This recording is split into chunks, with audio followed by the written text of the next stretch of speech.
ஓம் ஜெய் ஸ்ரீரமணாய. பகவான் ஸ்ரீ ரமண மகரிஷி பக்திஞான இயக்கத்தின் ஆன்மீக அன்பர்கள் அனைவர்களுக்கும் எங்களுடைய மனமார்ந்த இனிய காலை வணக்கம். இன்று மார்ச் 18 செவ்வாய்க்கிழமை நாம் தியானிக்க இருக்கும் தலைப்பு அதிசுழுப்தி. ஜாக்கிரம், சொப்பனம், சுழுப்தி என்ற 3 அவஸ்தைகளால் நாம் கஷ்டப்படுகிறோம். ஞானிகள் இந்த 3 அவஸ்தைகளிலும் கடந்த நிலையில் எப்போதும் உள்ளார்கள். அஞ்ஞானிகளால் எட்ட முடியாத அந்நிலைக்கு அவர்கள் சாட்சியாக விளங்குபவர்கள். பகவான் ரமணர் அதிசுழுப்தி நிலையை அழகாக எடுத்திருக்கிறார். உள்ளது 40 அனுபந்தத்தில். நனவு கனவு துயின் நாடுவார்க்கப்பால் நனவு துயில் துரிய நாமத்தெனும் அத்துரியமதே உளதார் தோன்றும் மூன்றின்றார் துரிய அதீதம் துணி. விழிப்பு, சொப்பனம், துயில் என்ற 3 அவஸ்தைகளும் அதை அனுபவிக்கும் ஜீவனுக்கே. 3க்கும் அப்பாற்பட்டதாய் விளங்கும் நிலையை துரியாதீதம் எனப்பட்டது. இதுவே மாறாமல் என்றும் உள்ளதால் தோன்றி மறையக்கூடிய மேலே கூறிய 3 அவஸ்தைகளும் பொய்யாகும். ஆகவே அதுவே துரியாதீதம் என்றும் சொல்லப்பட்டது என்பதை நீ அறிவாயாக. ஞானிகள் இயல்பாக மாறாத துரியாத நிலையில் இருப்பவர்கள்.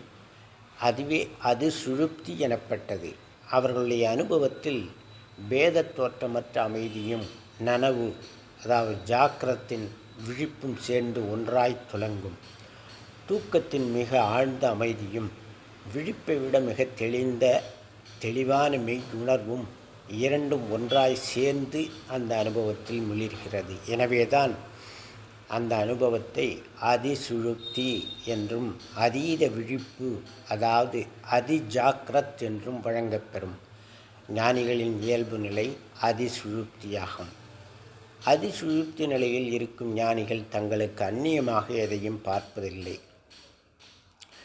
தானின்றி யார் உண்டு, என்னை யாரின் சொல்லின், நான் தன்னை வாழ்த்துகினும் தாழ்த்துகினும் தான் என்ன, தான் பிறரென்று ஓராமல் தன்னிலையில் நிற்பேராமல் மற்றென்றும் நின்றிடவே தான். தனக்கு அந்நியமாக யார் இருக்கிறார்கள்? தன்னை யார் என்ன சொன்னாலும் என்ன? தன்னையே தான் வாழ்த்தி கொண்டாலும் தாழ்த்தி கொண்டாலும் வீகுண்டோ?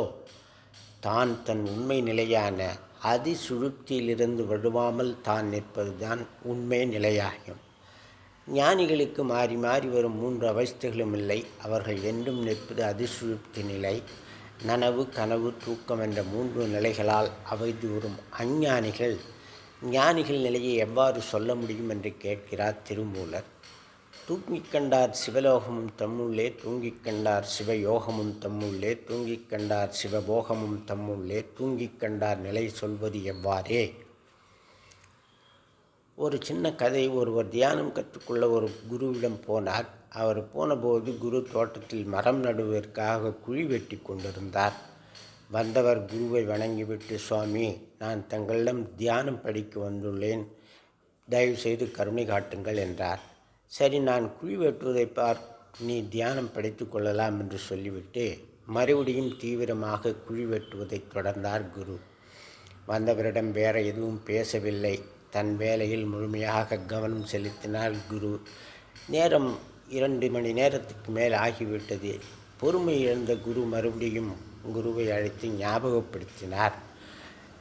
குரு சொன்னார், அதைத்தானப்பா நான் செய்து கொண்டிருக்கிறேன், நீ பார் என்றார். வந்தவர் பொறுமை இழந்து, குழி வெட்டுதல் என்ன சாமி தியானம் உள்ளது? நானும் எங்கள் ஊரில் பல குழிகள் வெட்டி உள்ளேன் என்றார்.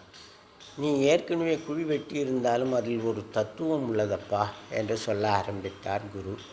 அதாவது, நான் குழி வெட்ட ஆரம்பித்தவுடன் என்னை சுற்றி உள்ள எல்லாவற்றையும் மறந்து வெட்டுகின்ற நான் முழுமையாக வெட்டும் வேலையில் கரைந்து விடுவேன். அதுதான் தியானம். நாம் வேறு, தியானம் வேறு அல்ல. நாம் செய்யும் செயல் வேறு, செய்பவன் வேறு அல்ல.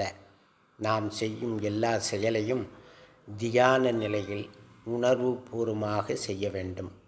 உண்பது, நடப்பது, உறங்குவது எல்லாமே தியானமயமாக வேண்டும் என்று உபதேசித்தார் குரு. ஓம் நாளை வேறொரு தலைப்பில் தியானிக்கலாம். நண்பர்களே, வணக்கம், நன்றி.